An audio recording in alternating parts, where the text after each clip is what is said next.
नमस्कार विद्यार्थियों। स्वाध्याय विद्यापीठ के YouTube चैनल में आपका हार्दिक स्वागत है। राजस्थान की राज्यावस्था और राजस्थान की राज्यावस्था में हमारा जो अध्याय चल रहा है वो चल रहा है राज्यपाल। राज्यपाल के अपने 2 सेशन हो चुके हैं, यानी कि राज्यपाल की क्लास नंबर 1 और क्लास नंबर 2। आज अपन क्लास नंबर 3 देखेंगे। यानी कि पिछली कक्षाओं में हमने जहाँ तक देखा था वो था राज्यपाल की कार्यपालिका शक्तियाँ और कार्यपालिका शक्तियों के साथ साथ में राज्यपाल की विधायी शक्तियाँ। राज्यपाल की विधायी शक्तियों में हमने अनुच्छेद देखा था, अनुच्छेद 175 देखा था और अनुच्छेद 176 यानी कि 176 तक अपन ने कर लिया था। 176 में क्या लिखा गया था? 176 में राज्यपाल की जो विधायी शक्ति थी उसमें यह लिखा गया कि राज्यपाल का विशेष अभिभाषण था। कौन सा अभिभाषण था? राज्यपाल का विशेष अभिभाषण। राज्यपाल के विशेष अभिभाषण के अंदर अपने ये भी देखा था कि राज्यपाल का जो विशेष अभिभाषण होता है ये विधानमंडल के समवेत सत्र के दौरान होता है। इसमें होता है समवेत सत्र के दौरान होता है। तो यहां तक अपने देख लिया था। आज जो अपन बात करेंगे वो कौन सा करेंगे? आज अपन बात करेंगे राज्य यानी कि अनुच्छेद 188। कौन सा अनुच्छेद है? अनुच्छेद 188 यानी कि अनुच्छेद 188। अनुच्छेद 188 में क्या लिखा गया है? अनुच्छेद 188 के अंदर यह लिखा गया कि विधानमंडल के सदस्यों को शपथ, और विधानमंडल के सदस्यों को शपथ कौन दिलवाएगा? राज्यपाल या राज्यपाल द्वारा नामित व्यक्ति। यानी किसकी शपथ होती है? विधानमंडल के सदस्यों की शपथ होती है। किनके द्वारा दिलवाई जाती है? या तो राज्यपाल दिलवाएगा या फिर राज्यपाल द्वारा जो आपका नामित व्यक्ति होता है उनके द्वारा विधानमंडल के सदस्यों को शपथ दिलवाई जाती है। लेकिन व्यवहार में क्या होता है कि जो विधानसभा होती है, यानी कि नई विधानसभा के जैसे ही गठन होता है, गठन होने के पश्चात क्या होता है कि राज्यपाल के द्वारा, विधानसभा की बात कर रहा हूं मैं, विधानसभा के अंदर राज्यपाल के द्वारा एक प्रोटेम स्पीकर बना दिया जाता है। क्या बना दिया जाता है? Pro tem speaker. प्रोटेम स्पीकर को क्या कहते हैं? प्रोटेम स्पीकर का मतलब होता है कि अस्थायी अध्यक्ष। अस्थायी अध्यक्ष यानी कि जो प्रोटेम स्पीकर होता है वो कौन सा होता है? अस्थायी अध्यक्ष होता है। अब ये प्रोटेम स्पीकर जैसे बना दिया जाता है राज्यपाल के द्वारा, प्रोटेम स्पीकर को विधानसभा के सदस्य के रूप में शपथ दिलवाई जाती है राज्यपाल के द्वारा। प्रोटेम स्पीकर की ध्यान रखना विशेष बात है, प्रोटेम स्पीकर की नियुक्ति भी किसके द्वारा होती है? राज्यपाल के द्वारा। वह इनको शपथ भी किसके द्वारा दिलवाई जाती है? राज्यपाल के द्वारा। लेकिन विधानसभा के सदस्य के रूप में शपथ दिलवा देता है राज्यपाल। अब बाकी जो सदस्य होते हैं, यानी कि विधानसभा के जो अन्य सदस्य होते हैं, जो बाकी बचे हुए सदस्य होते हैं, उन सभी सदस्यों को शपथ दिलवाएगा कौन? प्रोटेम स्पीकर दिलवाएगा। ठीक है, कौन दिलवाएगा? Pro tem speaker दिलवाएगा। तो ध्यान रखना इस बात को। अनुच्छेद 188 में राज्यपाल क्या करेगा? एक प्रोटेम स्पीकर की नियुक्ति करेगा, और उस व्यक्ति को विधानसभा सदस्य के रूप में क्या दिलवा देगा? शपथ दिलवा देगा। बाकी विधानसभा के जितने भी सदस्य होंगे उन सभी सदस्यों को शपथ दिलवाने का कार्य किसका रहेगा? प्रोटेम स्पीकर का रहेगा। अगर राजस्थान के संदर्भ में देखें तो राजस्थान का जो प्रथम प्रोटेम स्पीकर था, कौन सा? प्रथम प्रोटेम स्पीकर। प्रथम प्रोटेम स्पीकर जो था वो कौन सा था? राजस्थान के प्रथम प्रोटेम स्पीकर का नाम था, ध्यान रखना, महाराव संग्राम सिंह। कौन सा था? महाराव संग्राम सिंह था। और इसी प्रकार से अगर मैं बात करूं, महाराव संग्राम सिंह के बाद में अगर मैं बात करूं तो जो आपकी 16वीं विधानसभा है, इस 16वीं विधानसभा में यानी कि वर्तमान में प्रोटेम स्पीकर कौन है? वो है, ध्यान रखना, कौन थे? कालीचरण सरारफ। कौन थे? कालीचरण सरारफ। और इसी प्रकार से अगर देखा जाए तो इससे पहले यानी गहलोत के समय में, अशोक गहलोत के मुख्यमंत्री के कार्यकाल के अंदर, यानी कि जो आपकी 15वीं विधानसभा थी, कौन सी थी? 15वीं विधानसभा। 15वीं विधानसभा के जो प्रोटेम स्पीकर थे, जिसका नाम था, ध्यान रखना, गुलाब चंद कटारिया। क्या था? गुलाब चंद कटारिया। बात आई समझ में? क्या पढ़ा अपन ने? अनुच्छेद 188 राज्यपाल की शक्ति है। राज्यपाल विधानमंडल के सदस्यों को शपथ दिलवा सकता है। विधानसभा के अंदर एक प्रोटेम स्पीकर की नियुक्ति कर सकता है। प्रोटेम स्पीकर की नियुक्ति करेगा और साथ साथ में विधानसभा के सदस्य के रूप में इनको क्या दिलवाएगा? शपथ दिलवाएगा। प्रोटेम स्पीकर क्या करेगा? विधानसभा के अन्य सदस्यों को क्या दिलवाएगा? शपथ दिलवाएगा। राजस्थान के प्रथम प्रोटेम स्पीकर थे, जिसका नाम क्या था? महाराव संग्राम सिंह था। 16वीं विधानसभा यानी कि जो वर्तमान की विधानसभा है, इस विधानसभा के जो प्रोटेम स्पीकर है, जिसका नाम क्या है? कालीचरण सरारफ है। और इससे पहले यानी कि जो आपकी 15वीं विधानसभा थी, उस 15वीं विधानसभा के प्रोटेम स्पीकर कौन थे? गुलाब चंद कटारिया। यहां एक इंपॉर्टेंट बात और लिखवा देता हूं मैं, इसको भी समझ लें। यानी कि राजस्थान का ऐसा कौन सा व्यक्ति है जो क्या रह चुका है? प्रोटेम स्पीकर भी रह चुका है। कौन सा? प्रोटेम स्पीकर भी रह चुका है और विधानसभा का अध्यक्ष भी रह चुका है। क्या रह चुका है? विधानसभा का अध्यक्ष भी रह चुका है और विधानसभा के अध्यक्ष के साथ साथ में विधानसभा का उपाध्यक्ष भी रह चुका है। क्या रह चुका है भाई? विधानसभा का उपाध्यक्ष भी रह चुका है। यानी कि तीनों व्यक्ति। कौन सा ऐसा व्यक्ति है जो प्रोटेम स्पीकर भी रहा है, विधानसभा का अध्यक्ष भी रहा है और विधानसभा का उपाध्यक्ष भी रहा है? इस बात को विशेषता याद रखेंगे। तो ऐसा कौन सा व्यक्ति है जिसका नाम है, ध्यान रखना, पूनम चंद। कौन है? पूनम चंद बिश्नोई। कौन है भाई? पूनम चंद बिश्नोई है। यानी कि प्रोटेम स्पीकर रहा है वो, विधानसभा का सदस्य रहा है, ठीक है, यानी कि विधानसभा का अध्यक्ष भी रहा है, उपाध्यक्ष भी रहा है और क्या रहा है? प्रोटेम स्पीकर भी रह चुका है। जैसा कि अपन ने बात की थी, विधानसभा अध्यक्ष वर्तमान में कौन है? विधानसभा अध्यक्ष वर्तमान में है, ध्यान रखना, कौन? वासुदेव देवनानी।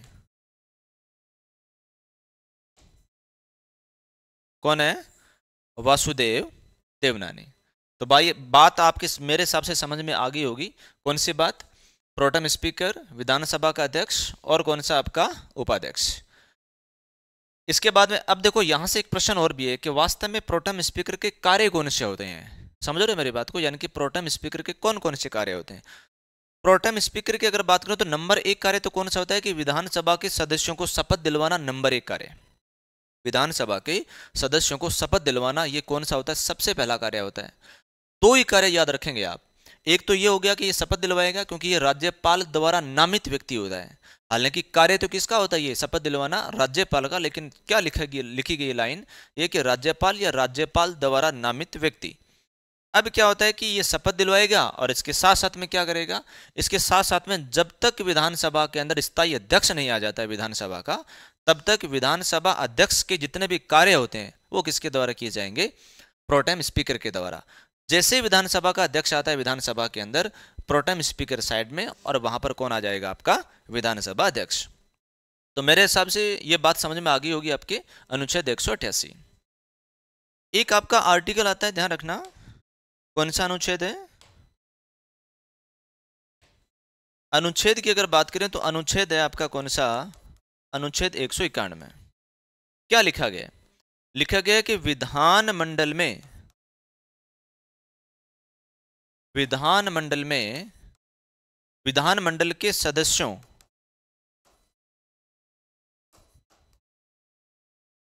की निर्हरताओं या फिर अपन कह सकते हैं कि अयोग्यताओं का आधार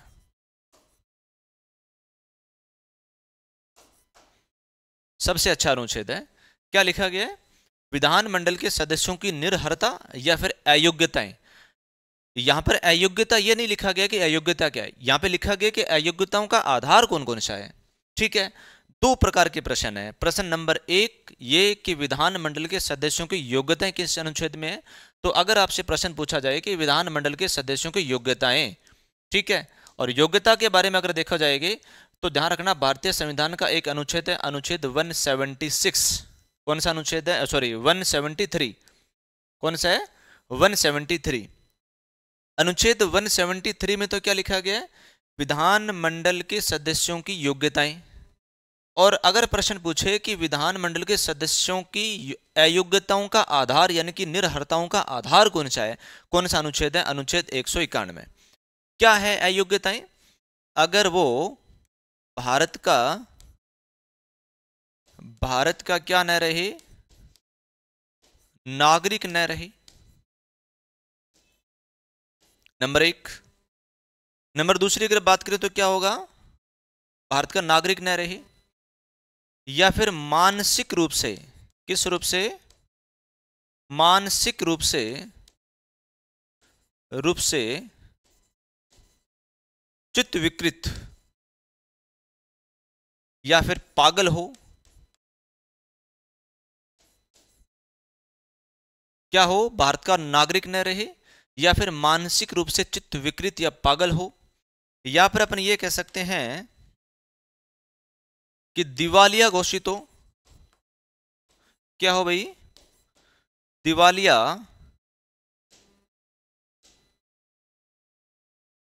घोषित हो। और या अपन ये कह सकते हैं कि किसी लाभ के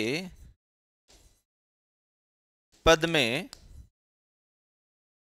शामिल हो। आई बात समझ में? क्या लिखा गया इसमें, अनुच्छेद 191 में राज्यपाल की कौन सी शक्ति विधायी शक्तियों में ही शामिल है। ये भी यहां पे क्या है कि विधानमंडल के सदस्यों की निरर्हताओं का आधार क्या है, ध्यान रखना क्या है, निरर्हता या फिर अयोग्यताओं का आधार ये रहेगा। ध्यान रखना, आधार का मतलब क्या हुआ कि अगर किसी व्यक्ति को यानी कि विधानमंडल के किसी सदस्य को अगर आप अयोग्य ठहराओगे तो किस आधार पर ठहराओगे, उसके पास में कौन सी ऐसी योग्यता नहीं है जिस आधार पर उस व्यक्ति को अपन क्या कह सकते हैं कि यह अयोग्य है या निरर्हता है, अयोग्य व्यक्ति है जो सदस्य बनने लायक नहीं है। कौन सा होगा, इनमें से ये है, नंबर एक, भारत का नागरिक न रहे, नंबर दो, मानसिक रूप से चित्त विकृत यानी कि क्या हो, पागल घोषित हो, या फिर दिवालिया घोषित हो, या फिर किसी भी लाभ के पद में क्या हो, शामिल हो। अब ध्यान रखना, यहां राज्यपाल की शक्ति के बारे में नहीं है, लेकिन फिर भी मैंने इस अनुच्छेद को करवाया है। क्यों करवाया? क्योंकि ध्यान रखना, इसी आधार पर क्या कर सकता है अनुच्छेद 192, आर्टिकल 192 क्या लिखता है कि राज्यपाल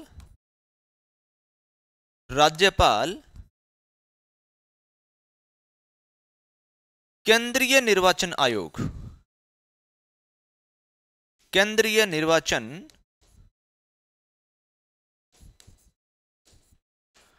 आयोग की सिफारिश पर, किसकी सिफारिश पर,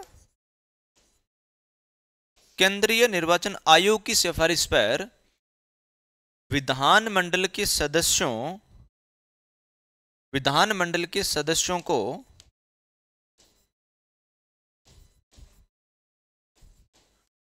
अयोग्य घोषित करवाया जा सकता है, अयोग्य घोषित कर सकता है। समझ गए?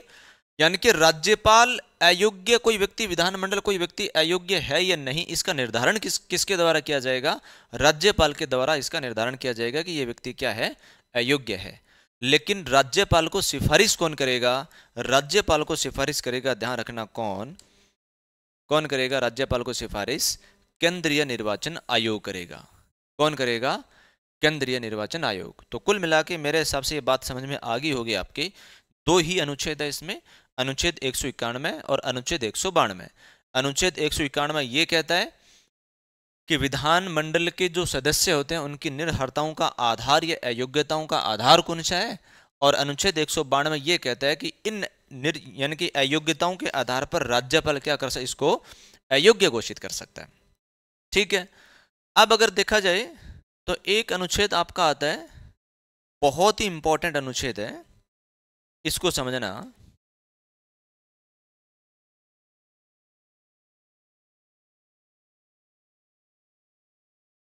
अनुच्छेद कौन सा है, अनुच्छेद है 200। 200 की हेडिंग क्या है इसको समझना। 200 कहता है कि विधानमंडल द्वारा पारित विधेयकों पर राज्यपाल को प्राप्त शक्ति। किसको प्राप्त शक्ति? राज्यपाल को प्राप्त शक्ति। यानी कि विधानमंडल के द्वारा जितने भी पारित विधेयक है उन विधेयकों के संबंध में राज्यपाल को कौन सी शक्ति प्राप्त है। अनुच्छेद 200 के तहत राज्यपाल को शक्ति कौन कौन सी प्राप्त है, ये इसको समझने की कोशिश करना। कौन कौन सी शक्तियां हैं?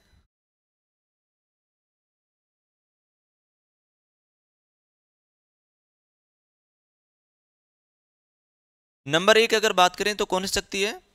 यानी कि इस विधेयकों को क्या कर सकता है? यह राज्यपाल स्वीकृत कर सकता है। स्वीकृत करना,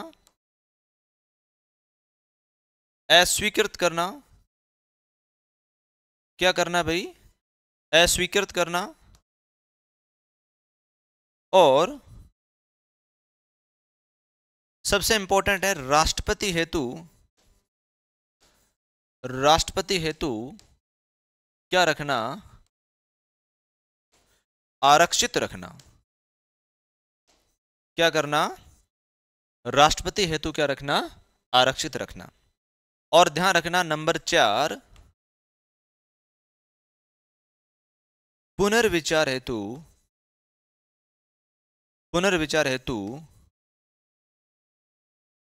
विधानमंडल को लौटाना। ठीक है।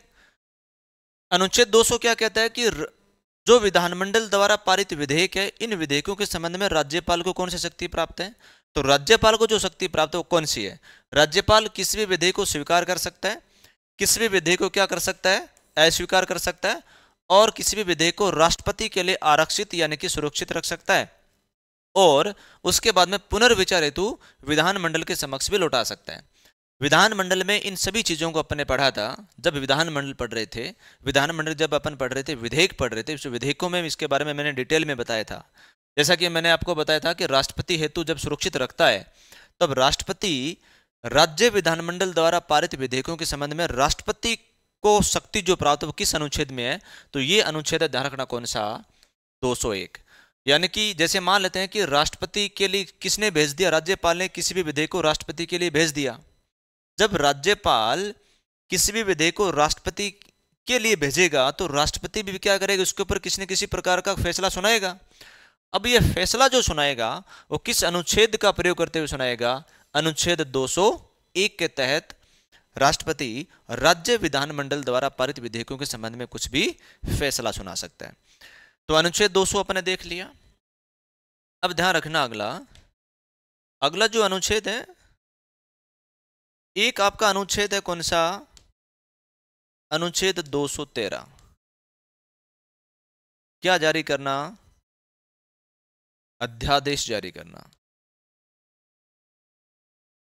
अध्यादेश जारी करना। अभी जो अध्यादेश जारी करना होता है क्या होता है?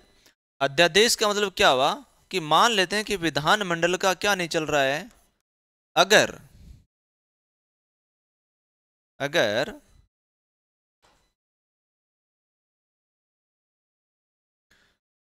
विधानमंडल का सत्र नहीं चल रहा है। क्या नहीं चल रहा है? अगर विधानमंडल का सत्र नहीं चल रहा है, या फिर अपन ये कह सकते हैं कि विधानमंडल के अंदर क्या है? विश्रांति काल है। इसे बोलते हैं पॉलिटिक की भाषा के अंदर विश्रांति काल। क्या बोलते हैं? विश्रांति काल। यानी कि विधानमंडल का किसी भी कारणवश क्या नहीं चल रहा है? सत्र का आयोजन नहीं हो रहा है, या फिर विश्रांति काल है। इस स्थिति के अंदर ध्यान रखना जो आपका राज्यपाल होता है वो राज्यपाल अनुच्छेद 213 का प्रयोग करते हुए विधानमंडल में अध्यादेश जारी कर सकता है। क्या जारी कर सकता है? अध्यादेश। यह भी एक प्रकार की राज्यपाल की क्या माने जाएगी? विधायी शक्ति माने जाएगी। तो ध्यान रखना, मेरे हिसाब से आपने क्या पढ़ा था, आपने जो पढ़ा है, समझ लें एक बात दोबारा से इसको, आपने जो पढ़ा था यानी कि अनुच्छेद आपने 78 भी पढ़ा है, ठीक है, अनुच्छेद आपने 174 भी पढ़ा है, अनुच्छेद आपने 188 भी पढ़ा है, अनुच्छेद आपने 191 भी पढ़ा है, अनुच्छेद आपने 192 पढ़ा है, एक आपने पढ़ा है कौन सा आपका 200 अनुच्छेद नंबर पढ़ा है, 213 पढ़ा है, ठीक है। इनको अगर छोड़े तो आज की कक्षा के अंदर अपने कौन कौन से पढ़े हैं, आज की कक्षा में पढ़े अपने अनुच्छेद 188, अनुच्छेद 191, अनुच्छेद 192, अनुच्छेद 200 और अनुच्छेद 213। राज्यपाल की विधायी शक्तियां यहां समाप्त हो जाती है। अब जो अगली शक्तियां हैं राज्यपाल की, वो कौन सी शक्तियां हैं, राज्यपाल की कौन सी, राज्यपाल की विधायी शक्तियां।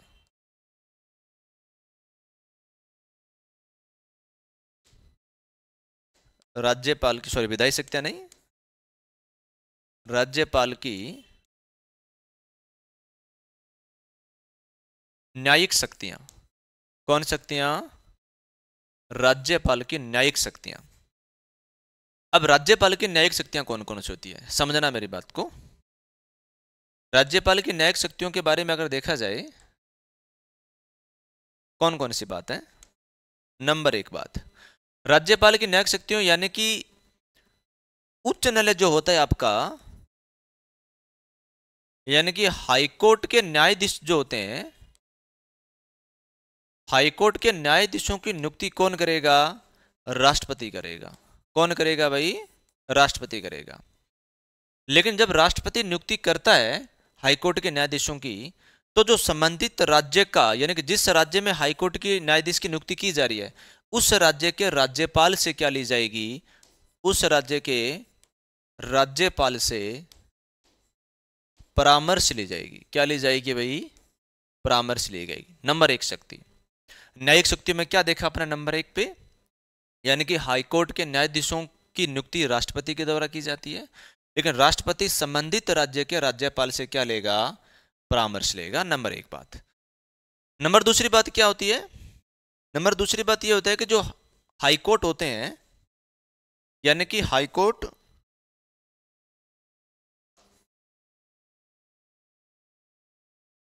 हाईकोर्ट के न्यायाधीशों,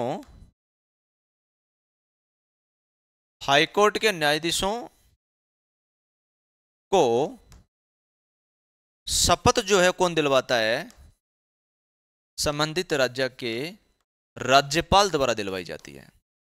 यानी कि हाईकोर्ट के न्यायाधीशों को शपथ कौन दिलवाएगा, राज्यपाल दिलवाएगा, और राज्यपाल को कौन दिलवाता है, हाईकोर्ट का मुख्य न्यायाधीश दिलवाता है। दो बातें तो ये कर ली अपन ने, एक कौन सी कि हाईकोर्ट के न्यायाधीशों की नियुक्ति हालांकि करता कौन है, राष्ट्रपति, लेकिन परामर्श किससे ली जाएगी, राज्यपाल से। और नंबर दूसरी बात में क्या लिखा अपन ने कि हाईकोर्ट के न्यायाधीशों को शपथ किसके द्वारा दिलवाई जाएगी, राज्यपाल के द्वारा दिलवाई जाएगी। अब यहां नंबर तीसरी बात क्या आती है, नंबर तीसरी बात है कि एक आपका अनुच्छेद है, अनुच्छेद 233। अनुच्छेद 233 में यह लिखा गया है कि जो आपके जिला न्यायालय होते हैं, जिला न्यायालय के जितने भी न्यायाधीश होते हैं, जिला न्यायालय के जितने भी न्यायाधीश, इन न्यायाधीशों की नियुक्ति किसके द्वारा की जाएगी, इनकी नियुक्ति की जाएगी, ध्यान रखना, हाईकोर्ट जो होता है, इस हाईकोर्ट के मुख्य न्यायाधीश, हाईकोर्ट के मुख्य न्यायाधीश की परामर्श के आधार पर कौन नियुक्ति करेगा, राज्यपाल करेगा। आई बात समझ में। यानी कि जिला न्यायालय के न्यायाधीशों की नियुक्ति हाईकोर्ट के मुख्य न्यायाधीश की परामर्श के आधार पर किसके द्वारा की जाती है, राज्यपाल के द्वारा की जाती है। ठीक है, यह भी अपने आप में क्या थी, एक न्यायिक शक्ति थी। ठीक है, तो मेरे हिसाब से बात समझ में आ गई होगी आपकी। राज्यपाल की न्यायिक शक्तियां कौन कौन सी है, राज्यपाल की न्यायिक शक्तियां नंबर एक, हाईकोर्ट के न्यायाधीशों की नियुक्ति राष्ट्रपति के द्वारा की जाती है संबंधित राज्य के राज्यपाल की परामर्श के आधार पर। नंबर दूसरी बात है, हाईकोर्ट के न्यायाधीशों को शपथ कौन दिलवाएगा, राज्यपाल दिलवाएगा। अनुच्छेद 233 के तहत जिला न्यायालय के न्यायाधीशों की नियुक्ति हाईकोर्ट के मुख्य न्यायाधीश के परामर्श के आधार पर कौन करेगा, कौन करेगा भाई? राज्यपाल करेगा। ठीक है, अब अपन बात करेंगे किसके बारे में?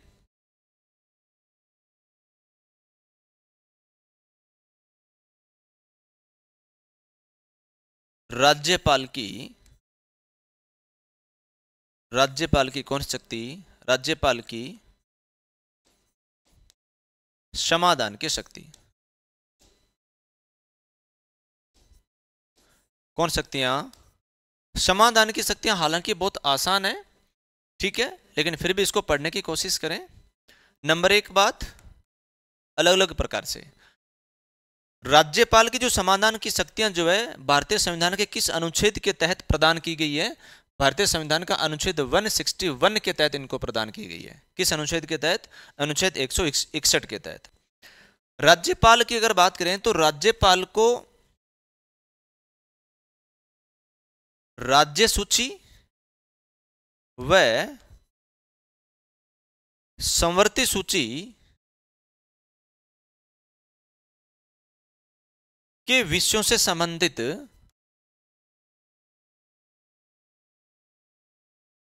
क्षमादान की शक्ति प्राप्त है। किससे संबंधित है?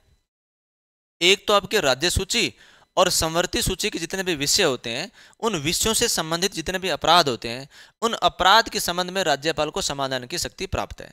किस अनुच्छेद के तहत प्राप्त है? अनुच्छेद 161 के तहत प्राप्त है। अब नंबर 2 बात सबसे इंपॉर्टेंट बता रहा हूं मैं, राज्यपाल किसी भी अपराध को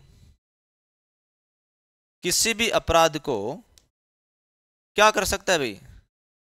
किसी भी अपराध को क्षमा कर सकता है। क्षमा का मतलब होता है पूर्णतः क्षमा, ठीक है। और क्या कर सकता है? उनको स्थगित कर सकता है, यानी कि आगे के लिए कर सकता है, स्थगित भी कर सकता है, ठीक है। लेकिन क्या नहीं कर सकता है? मृत्युदंड को ये क्षमा यानी कि माफ नहीं कर सकता है। इंपॉर्टेंट बात, क्या बात है? राज्यपाल किसी भी अपराध, किसी भी व्यक्ति के अपराध को क्षमा कर सकता है, पूर्णतः क्षमा कर सकता है, माफ कर सकता है, ठीक है, स्थगित भी कर सकता है, यह भी शक्ति है। लेकिन मृत्युदंड को क्या नहीं कर सकता है? माफ नहीं कर सकता, पूर्णतः क्षमा नहीं कर सकता। नंबर एक बात। नंबर दूसरी बात क्या है? राज्यपाल जो है वो सैन्य न्यायालय से संबंधित जितने भी विषय होते हैं, उन विषयों के संबंध में राज्यपाल को क्षमादान की शक्ति प्राप्त नहीं है। दो ही चीज में नहीं है, यानी कि सैन्य कोर्ट के द्वारा कोई भी आदेश पारित किया गया है तो उस आदेश को क्या नहीं कर सकता? बदल नहीं सकता। यानी कि सैन्य न्यायालय से संबंधित किसी भी सजा को क्षमा करने का अधिकार राज्यपाल के समक्ष नहीं है। और क्या नहीं है? मृत्युदंड को क्षमा करने का अधिकार भी किसके समक्ष नहीं है? राज्यपाल के पास में नहीं है। तो ध्यान रखना, विशेष बात जो है वो दो ही है। और ध्यान रखोगे एक चीज और, राज्य सूची और संवर्ती सूची दोनों विषय से संबंधित अपराध को क्या कर सकता है? वो कम कर सकता है, माफ कर सकता है और स्थगित कर सकता है, लेकिन मृत्युदंड को छोड़कर। एक शक्ति आपकी आती है कौन सी? राज्यपाल की शक्तियों की अगर बात करें,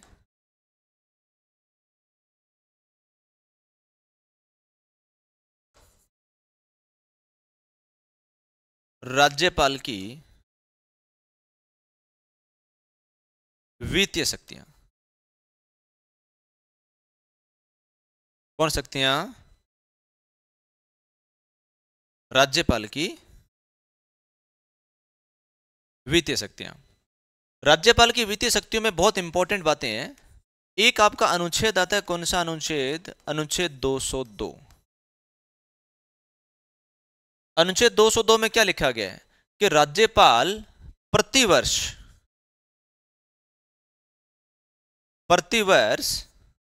क्या करवाता है? राज्य का बजट पेश करवाता है, बजट पेश करवाता है। ध्यान रखना, यहां पे शब्द क्या लिख रहा हूं मैं? राज्यपाल अनुच्छेद 202 के तहत प्रतिवर्ष बजट पेश करवाता है, यानी कि बजट पेश करता नहीं है, बजट पेश तो किसके द्वारा किया जाता है? वित्त मंत्री के द्वारा किया जाता है। लेकिन बजट पेश वित्त मंत्री के द्वारा किसकी अनुमति से? राज्यपाल की अनुमति से। किस अनुच्छेद के तहत? अनुच्छेद 202 के तहत। समझ गए मेरी बात को? यानी कि राज्यपाल अनुच्छेद 202 के तहत प्रति वर्ष बजट पेश करवाता है। किसकी अनुमति से? राज्यपाल की अनुमति से यह बजट पेश होता है। और उसके बाद में पेश करता कौन है? वित्त मंत्री करता है। एक आपका अनुच्छेद है, ध्यान रखना, अनुच्छेद 243 आई और वाई। कौन सा है? 243 आई यानी कि कौन सा? पंचायती राज के अंदर, और वाई यानी कि किससे संबंधित है? नगरीय स्वशासन से संबंधित। 243 आई और वाई के अंदर क्या है कि राज्यपाल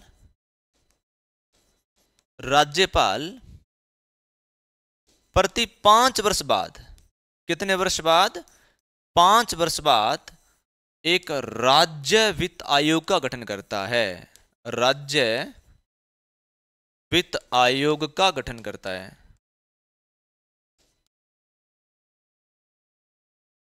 इंपॉर्टेंट बात है ये। राज्यपाल क्या करेगा? राज्यपाल प्रति 5 वर्ष बाद एक राज्य वित्त आयोग का गठन करता है। ठीक है, 243 आई और वाई के तहत। इसमें से सबसे इंपॉर्टेंट बात क्या है? इसमें भी सबसे इंपॉर्टेंट बात यह है कि वर्तमान में 7वां वित्त आयोग चल रहा है। कौन सा चल रहा है? राजस्थान के अंदर 7वां वित्त आयोग चल रहा है। और 7वां वित्त आयोग जो होता है, इस 7वें वित्त आयोग के अध्यक्ष कौन है? अध्यक्ष कौन है भाई? 7वें वित्त आयोग के अध्यक्ष है अरुण चतुर्वेदी।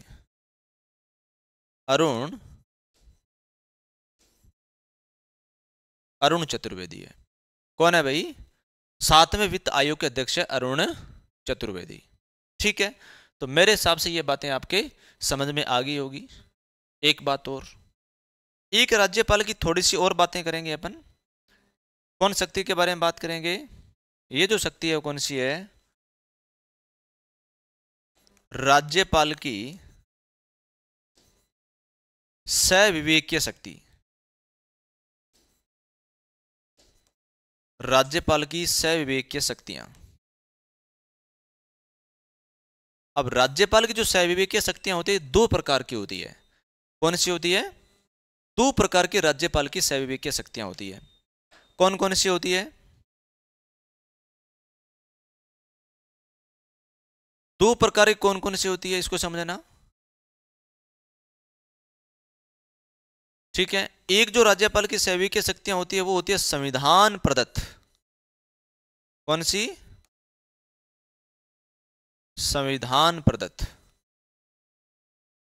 यानी कि संविधान के द्वारा प्रदान की हुई। और एक जो होती है वो होती है, ध्यान रखना, परिस्थितिजन्य। कौन सी होती है? परिस्थितिजन्य। अब जो संविधान प्रदत्त जो होती है वो कौन सी होती है, इसको समझें पहले। संविधान प्रदत्त कौन सी होती है? संविधान प्रदत्त की अगर बात करें तो एक आपका अनुच्छेद है, कौन सा? अनुच्छेद आपका 200। इस अनुच्छेद 200 में क्या होता है कि राज्यपाल विधानमंडल के किसी भी विधेयक को राष्ट्रपति के लिए क्या कर सकता है? आरक्षित कर सकता है। यानी कि विधेयक को क्या करना? विधेयक को राष्ट्रपति हेतु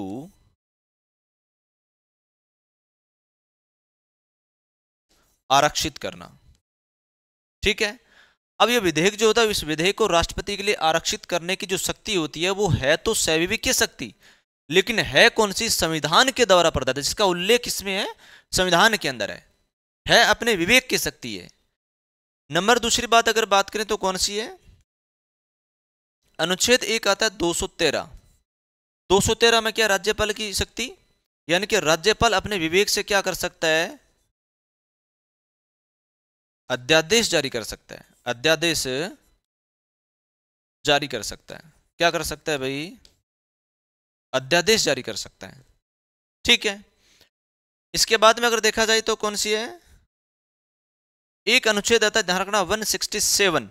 कौन सा अनुच्छेद है? 167। और मैंने 167 के बारे में बहुत बढ़िया तरीके से आपको बताया था। अनुच्छेद 167 में मुख्यमंत्री के कर्तव्य है, यानी कि राज्यपाल राज्य के विधि व प्रशासन के संबंध में राज्यपाल मुख्यमंत्री से क्या मांग सकता है? सूचना मांग सकता है। क्या मांग सकता है भाई? सूचना मांग सकता है। और राज्यपाल के द्वारा मांगेगी सूचना को मुख्यमंत्री का यह दायित्व है कि उनको समय पर उपलब्ध करवाएं। तो ध्यान रखना, ये क्या कर सकता है इसके तहत, यानी कि मुख्यमंत्री से सूचना मांग सकता है भाई। क्या मांग सकता है? सूचना मांग सकता है। ठीक है। और सबसे इंपॉर्टेंट मैं बता रहा हूं, कौन सी शक्ति? अनुच्छेद 356। और अनुच्छेद 356 में क्या लिखा गया है? अनुच्छेद 356 क्या कहता है? राष्ट्रपति शासन। यानी कि अगर राज्य का संवैधानिक तंत्र विफल हो जाता है, राज्य का संवैधानिक तंत्र विफल हो जाता है, तो संवैधानिक तंत्र विफल होने की स्थिति में राज्यपाल राष्ट्रपति शासन की क्या कर सकता है? राष्ट्रपति से अनुशंसा कर सकता है, सिफारिश कर सकता है, मांग कर सकता है। समझ गए बात को? बहुत इंपॉर्टेंट। राज्यपाल की अपने विवेक की शक्तियां होती है। सविवेक की शक्तियां कौन कौन सी होती है? दो प्रकार की होती है। एक कौन सी होती है? आपकी संविधान के द्वारा जो दी गई होती है वो, यानी कि जिसका उल्लेख किसमें किया गया है? संविधान में किया गया है। और एक कौन सी शक्तियां होती है? एक वे शक्तियां जिसका उल्लेख संविधान में तो नहीं है, यानी कि अपने विवेक से वो वहां पर भी कार्य कर सकता है राज्यपाल। लेकिन संविधान के द्वारा जो प्रदत्त की गई वो कौन कौन सी है? संविधान के द्वारा जो है वो कौन कौन से, समझें इसको दोबारा से। संविधान के द्वारा जो है तो ये भी विवेक की शक्ति, लेकिन ये संविधान में इसका क्या किया गया है? उल्लेख किया गया है। जैसे कि मान लेते हैं कि अनुच्छेद 200 में हालांकि और भी बहुत सारी शक्तियां होती है, इसमें और भी बहुत सारी बातें हैं, लेकिन फिर भी अनुच्छेद 200 में मैंने सिर्फ एक बात लिखी। कौन सी बात लिखी? कि विधेयक को राष्ट्रपति हेतु क्या रखना? आरक्षित रखना। ये एक प्रकार की सविवेकीय शक्ति है, संविधान प्रदत्त सविवेकीय शक्ति, अनुच्छेद 200 के तहत। एक आपका अनुच्छेद है 213, और 213 में क्या लिखा गया है? अध्यादेश जारी करना। क्या जारी करना? अध्यादेश जारी करना। फिर अपन ने देखा कौन सा? अनुच्छेद 167, इसके अंदर आपके मुख्यमंत्री के कर्तव्य है। मैं पिछले सेशन में बहुत बढ़िया तरीके से इसको समझा के आया हूं कि मुख्यमंत्री के कर्तव्य कौन से होते हैं, प्रधानमंत्री के कर्तव्य किस अनुच्छेद में होते हैं, और साथ साथ में राजस्थान यानी कि नागरिकों के कर्तव्य कौन से होते हैं, राज्य के कर्तव्य कौन से होते हैं, राज्य के प्राथमिक कर्तव्य कौन से होते हैं। इन सब बातों के बारे में मैं बात करके आया हूं। इसी प्रकार से अगर बात करें तो एक आपका अनुच्छेद है अनुच्छेद 356, जिसके अंदर यह लिखा गया है कि अगर किसी राज्य के अंदर या राज्य का संवैधानिक तंत्र क्या हो जाता है? विफल हो जाता है, यानी कि संविधान के अनुसार नहीं चल रहा है, तो राज्यपाल, जो संबंधित राज्य का राज्यपाल, राष्ट्रपति से क्या कर सकता है? राष्ट्रपति शासन लगाने की अनुशंसा कर सकता है। तो मेरे हिसाब से आप लोगों को यह बात आ गई होगी समझ में कि अपन ने राज्यपाल के संबंध में विधायी शक्ति भी पढ़ी थी।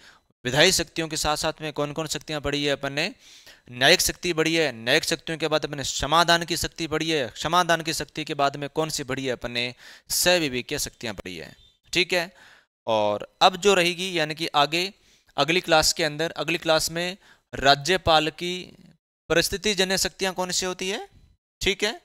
और परिस्थिति जन्य शक्तियों के बाद में, अब देखो परिस्थिति जन्य शक्तियों की अगर बात करें तो इसको थोड़ा सा समझ ले, थोड़ा सा समझ ले। ठीक है, मैं यहां से समझा ही देता हूं आज की क्लास के अंदर इसमें, यानी कि परिस्थिति जन्य शक्तियां कौन कौन सी होती है। समझे मेरी बात को? नंबर 1, परिस्थिति जन्य शक्तियां कौन सी होती है? जैसा कि मान लेते हैं कि किसी राज्य के अंदर किसी भी राजनीतिक दल को स्पष्ट बहुमत नहीं मिला है। Number 1 condition. अगर मान लेते हैं कि किसी भी पार्टी को क्या नहीं मिला है? स्पष्ट बहुमत नहीं मिला है। अगर स्पष्ट बहुमत नहीं मिलता है किसी राज्य के अंदर, किसी भी राजनीतिक दल को स्पष्ट बहुमत नहीं मिलने की स्थिति के अंदर जो संबंधित राज्य का राज्यपाल है वो अपने विवेक से क्या कर सकता है?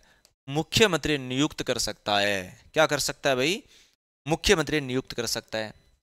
जैसे मान लेते हैं कि कोई राज्य है और उस राज्य का जो संविधान है वो संविधान के अनुसार नहीं चल रहा है तो, नंबर एक बात, या फिर संवैधानिक तंत्र विफल हो जाता है तो, या फिर अगर उस राज्य के अंदर दल बदल की स्थिति उत्पन्न हो जाती है तो।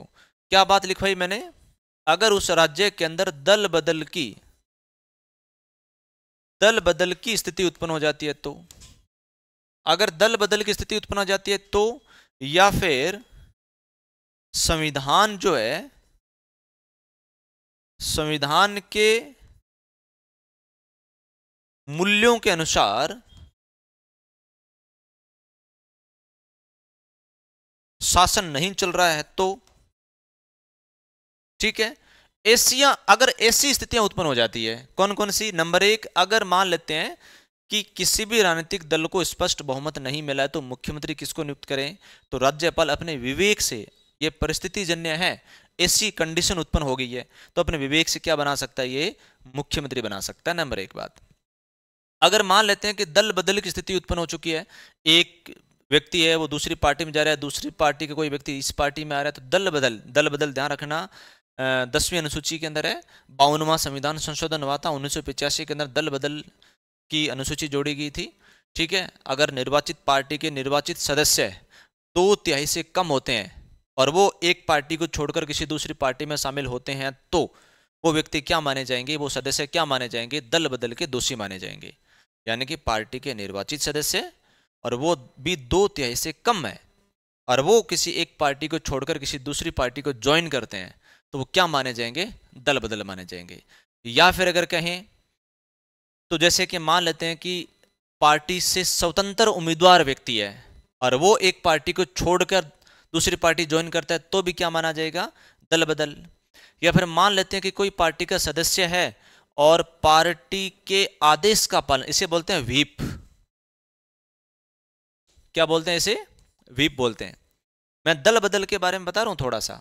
एक कंडीशन कौन सी? पार्टी का निर्वाचित सदस्य जो 2/3 से कम है, एक पार्टी को छोड़कर किसी दूसरी पार्टी को ज्वाइन कर रहे हैं, दल बदल के दोषी माने जाएंगे। या फिर मान लेते हैं कि कोई व्यक्ति है जो स्वतंत्र उम्मीदवार है और वो किसी दूसरी पार्टी में शामिल हो जाता है तो दल बदल का दोषी माना जाएगा। या फिर मान लेते हैं कि कोई सदस्य जो पार्टी के आदेश का पालन नहीं कर रहा है, यानी कि जिसे बोलते हैं व्हीप का आदेश का पालन नहीं कर रहा है, उसका उल्लंघन कर रहा है, तो वो क्या माना जाएगा? दल बदल का दोषी माना जाएगा। दल बदल के दोषी कौन नहीं माने जाएंगे? गठबंधन के आधार पर बनी सरकार दल बदल की दोषी नहीं होगी।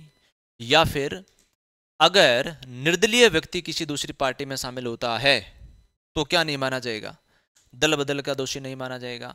या फिर अगर पार्टी से निर्वाचित सदस्य है लेकिन वो 2/3 से अधिक है और वो किसी दूसरी पार्टी में शामिल हो रहे हैं तो दल बदल का दोषी नहीं माना जाएगा। लेकिन इन दल बदल, ध्यान रखना यहां पर दल बदल के संबंध में कोई फैसला ले सकता है कौन? राज्यपाल। लेकिन दल बदल है या नहीं ये जो निर्धारित करेगा, ये करेगा विधानसभा का अध्यक्ष या फिर विधानसभा का सभापति। ध्यान रखना, एक कीतो हेतो कोल्हन वाद आया था 1992 को, ठीक है। उसने क्या कहा था कि अगर राजनीतिक कारणों से किसी व्यक्ति को दल बदल का दोषी माना जाता है तो वो व्यक्ति क्या कर सकता है? किसी भी कोर्ट के अंदर यानी कि न्यायालय के अंदर जा सकता है, न्यायालय में चुनौती दे सकता है। तो मैंने क्या कहा? ये परिस्थिति जन्य शक्तियां होती है। नंबर एक कहने ये, अगर दल बदल का दोषी है तो वो अपना फैसला ले सकता है राज्यपाल। या फिर संविधान, उस राज्य का संविधान जो है वो संविधान के मूल्यों के अनुसार नहीं चल रही है, शासन व्यवस्था सही ढंग से नहीं चल रही है तो राज्यपाल अपना फैसला अपने विवेक से ले सकता है। ये परिस्थिति जन्य शक्तियां होती है। तो मेरे हिसाब से आप लोगों की समझ में 2 चीजें आ गई होगी। कौन कौन सी? एक ये कि सविवेकीय शक्तियां संविधान के द्वारा प्रदान की गई होती है और एक होती है, ध्यान रखना, कंडीशन के अकॉर्डिंग या फिर परिस्थिति जन्य शक्तियां होती है, ठीक है। अब अपने जो सेशन रहेगा अगली क्लास में मात्र एक चीज रहेगी, यानी कि राजस्थान के राज्यपालों के व्यक्तित्व, कौन सा राज्यपाल कब बना और किस प्रकार, यानी कि इस क्लास के अंदर अपन सर्वाधिक ये बातें देखेंगे कि सर्वाधिक कार्यकाल किसका था, न्यूनतम कार्यकाल किसका था, जहां जहां से परीक्षा की दृष्टि से महत्वपूर्ण प्रश्न है उन प्रश्नों को देखने की कोशिश करेंगे, ठीक है। तो यहां तक घर बैठ के ईयरफोन लगा के अपनी क्लास को ढंग से देखें, राज्यपाल पूरे वीडियो देखें, यानी कि पीछे वाली क्लासें भी देखनी है आप लोगों को, तब जाके एकदम कंप्लीट समझ में आ जाएगा। ठीक है, बाकी मिलेंगे अगली क्लास में, तब तक के लिए नमस्कार, जय श्री राम।